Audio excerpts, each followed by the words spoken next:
बरहज के क्षेत्र के लोगों की एक और आकांक्षा है जो जी। बहुत बड़ी और काफ़ी समय से है जी कि यहाँ पर जो बरहज की जो बड़ी रेलवे लाइन है हाँ तो इसको और आगे तक बढ़ाया जाए। आगे तक जुड़ जाने से यहाँ से फिर रेलवे की कनेक्टिविटी बढ़ने से इस क्षेत्र का और भी विकास जनवा से दोहरी घाट तक का हो रहा है। और अभी कमलेश पासवान जी से हमारी बात हुई थी जी उनसे भी मैंने कहा, उन्होंने कहा कि इसको होते ही अब आगे दोहरी घाट से लेकर के बरहज के लिए नई रेलवे लाइन के लिए प्रयास किया जाएगा। मेरी इच्छा है कि बाबा राघवदास जी को भारत सरकार पद्मश्री से सम्मानित। बहुत सुंदर, हम समर्थन करते हैं बिल्कुल। एक और यहाँ की बहुत ही मशहूर हस्ती थे जी मोती बीए जी। जी जी आपने उनका नाम नहीं लिया। उसको काफ़ी प्रसिद्ध करने का काम किया था उस समय भोजपुरी फिल्मों में जी जो उनके गीत थे जी जी जो दिए वो आज भी लोगों के जी। आज हमारे बीच बहराइच के सांसद डॉक्टर आनंद कुमार गौड़ जी हैं। आपके पिता पूर्व मंत्री रह चुके हैं और आपके बाबा जी एक महान समाज सेवी रह चुके हैं। प्रस्तुत है आनंद कुमार गौड़ जी से एक छोटी सी वार्ता। आप भगवान दास गौड़ जी के पौत्र और श्री अक्षयवर गौड़ जी के पुत्र हैं और आज ये तीसरा पुष्प सूर्य की तरह आलोकित है हमारे क्षेत्र से। तपोभूमि बरहज है। हम आपका अपने इस भूमि में हार्दिक स्वागत करते हैं। संपदा न्यूज के कैमरे पर हैं आप। सबसे बड़ी बात यह कि बरहज के लोग आपको एक एक व्यक्ति जानता है, आज तो और भी लोग जानते हैं। तो सबसे पहले वही जानना चाहेंगे कि आप उनके लिए क्या संदेश दे रहे हैं, क्योंकि आप प्रेरणा स्रोत हैं। देखिए, जन्मभूमि तो मेरी बहराइच है जी। वहाँ पर सिमरी मनमला गांव में मेरा जन्म हुआ था। जी जी। लेकिन शिक्षा की अच्छी सुविधा न होने के कारण क्योंकि हमारे दादाजी दादी जी स्वर्गीय श्री भगवान दास जी यहाँ पर रहते थे। जी जी।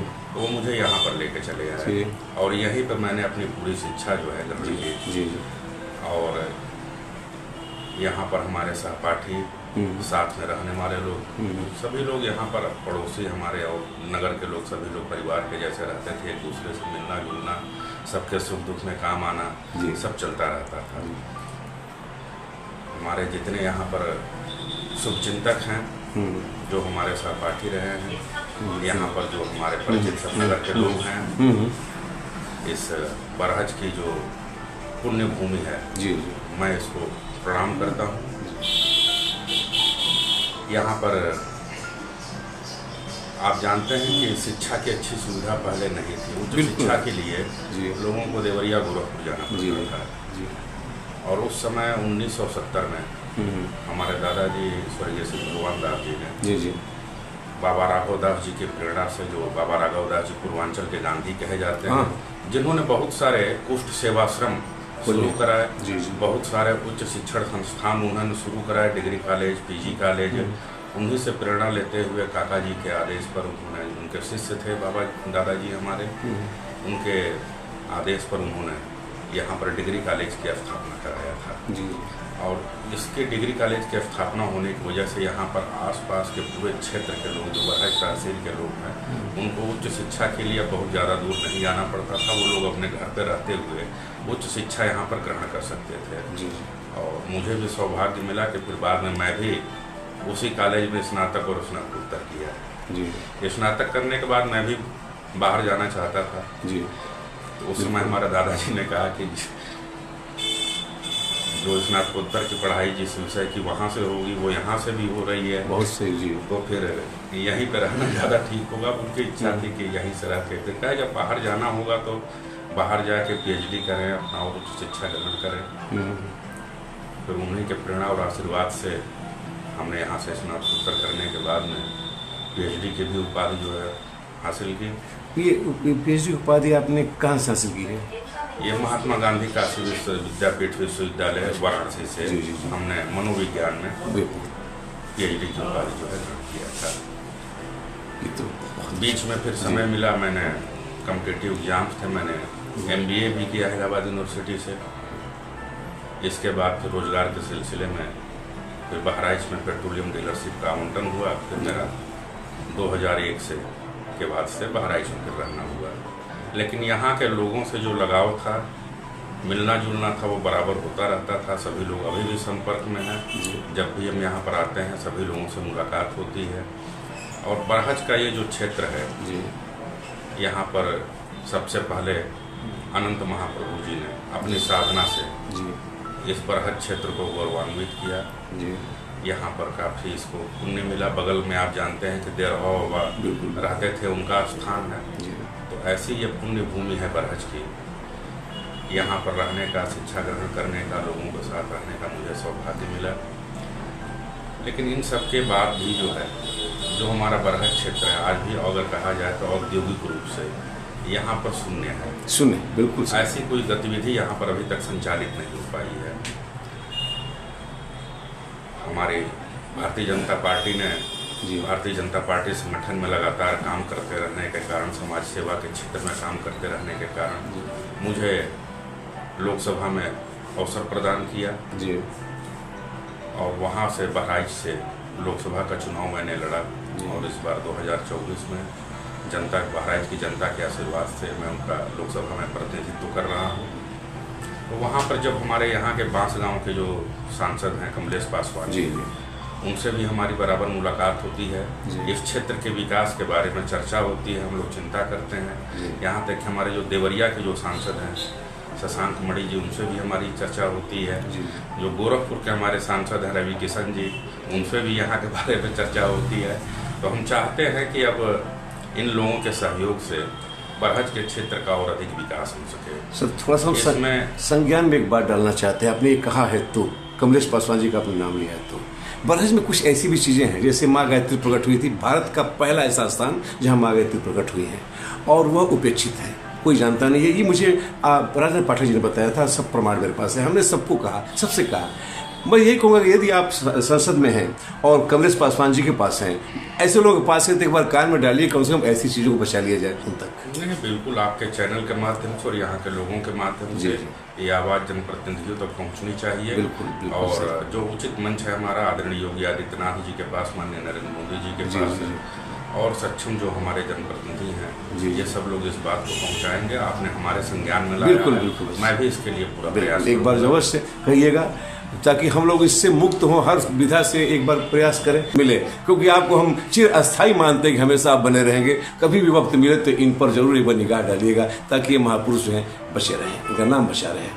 नहीं, बिल्कुल आपके माध्यम से यह संकलन जो है, जो हमारे महापुरुषों का है, जो इस क्षेत्र के हमारे महापुरुष रहे हैं, ऐसे सभी लोगों का संकलन नगर वासियों के, इस क्षेत्र के लोगों के बीच में जाना चाहिए।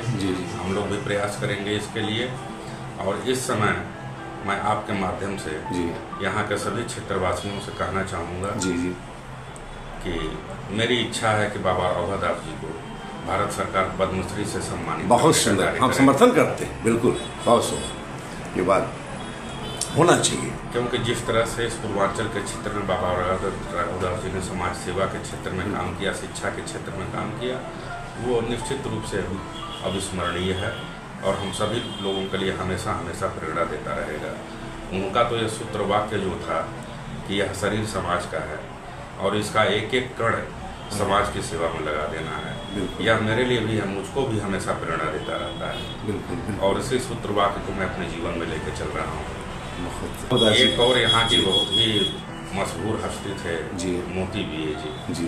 आपने उनका नाम नहीं लिया। सर वो स्थापित संपदा ने जो किया हुआ है, भी बरहज को काफी प्रसिद्ध करने का काम किया था। उस समय भोजपुरी फिल्मों में जो उनके गीत थे जो दिए, वो आज भी लोगों के जेहन में अभी तक हैं। उन्होंने बहुत अच्छी कविता आपके बाबा जी पर लिखी है, इत्तेफाक से मेरे पास है नहीं वो, हम उसे किसी दिन पेश करेंगे। तमाम संस्मरण उनके डायरियों में बहुत अच्छे संस्मरण है जो कि हम लोग नहीं जानते हैं। 1 अगस्त को हम श्री मोती भी के नाम पर एक छोटा सा कार्यक्रम करते हैं, जिसका कि संपदा का जो अपने ताकत है, तो उसमें जो है हम चाह रहे हैं कि कुछ लोग हैं जिनका हमने नाम लिया है, जैसे कि आपके बाबा जी का, फिर मिशेल निषाद जी हैं, ये कैलाश प्रदेश पहाड़ी हैं, इन लोगों के नाम से एक सम्मान पत्र जारी करना और क्षेत्र के जो है ऐसे सम्मानित व्यक्तियों को देना, ये हमारा एक प्रयास है संपदा न्यूज की तरफ से, ताकि मेरा पूरा सहयोग रहेगा। और ये बरहज के क्षेत्र के लोगों की एक और आकांक्षा है जो बहुत बड़ी और काफ़ी समय से है कि यहाँ पर जो बरहज की जो बड़ी रेलवे लाइन है, तो इसको और आगे तक बढ़ाया जाए। आगे तक जुड़ जाने से, यहाँ से फिर रेलवे की कनेक्टिविटी बढ़ने से इस क्षेत्र का और अधिक विकास। सर इसमें ग्रहण लग जाता है, ये हमेशा होता है, कोई करता नहीं है। जो कि उधर देखिए दोहरी घाट से जो है सहजनवा तक पता नहीं सब हो गया है। सहजनवा से दोहरी घाट तक का हो रहा है। और अभी कमलेश पासवान जी से हमारी बात हुई थी जी, उनसे भी मैंने कहा, उन्होंने कहा कि इसको होते ही अब आगे दोहरी घाट से लेकर के बरहज के लिए नई रेलवे लाइन के लिए प्रयास किया जाएगा। बात हुई कहे तो हमारी उनसे हृदय से जो है मेरा जो धन्यवाद उनको है, हम उनका अभिवादन करते हैं। और मैं स्वयं भी इसके लिए माननीय रेल मंत्री जी से बात करूंगा। बिल्कुल, बहुत सुंदर सर, तो आपने शक्ति दे दी इस क्षेत्र को, बहुत ताकत दे दी आपने। इधर बरहज में जब से केंद्र में और प्रदेश में जी भारतीय जनता पार्टी की सरकार बनी है जी, तब से आप देख रहे हैं कि सड़कों के विकास का काफी काम हो रहा है। बिल्कुल, राम जानकी मार्ग बन रहा है जी, इसके बन जाने से इस क्षेत्र का और अधिक विकास हो जाएगा जी। तो ये सारी चीजें हैं। अब यहाँ पर जो यहाँ के हमारे बहुत अच्छे समाजवादी राजनेता थे स्वर्गीय मोहन सिंह जी, उनके नाम पर मोहन सेतु का निर्माण हो रहा है जी। इसके पूरा हो जाने से जो अभी तक का जो क्षेत्र बरहज से कटा रहता था मधुबन की तरफ से जुड़ सकेगा और इधर से आवागमन शुरू हो जाने से भी बरहज का काफी विकास होगा। बिल्कुल बिल्कुल बिल्कुल, बहुत। और सर अब हम लास्ट में एक बात और कहना चाहेंगे अंत में, और भी यदि कुछ अपने तरफ से आपका शेष रह गया हो तो हमें आप बताएं, कुछ कहना चाहते हो तो कुछ भी जो आप। माननीय नरेंद्र मोदी जी का कहना है जी कि हम रोजगार मांगने वाले, नौकरी मांगने वाले न बन करके स्वयं कुछ ऐसा रोजगार, कोई व्यवसाय शुरू कर सके जिससे कि हमारा तो जीविकोपार्जन का काम हो, साथ ही में जो आसपास के हमारे और लोग हैं हम उनको भी रोजगार देने का काम कर सकें। तो इस क्षेत्र में युवाओं को आगे आकर के व्यवसाय के अपना स्वयं का व्यवसाय शुरू करने के लिए आगे बढ़ना चाहिए। माननीय मोदी जी के द्वारा बहुत सारी योजनाएं शुरू की गई हैं कि जिसमें युवा आगे आकर के उन योजनाओं का लाभ उठा करके आगे बढ़ सकते हैं।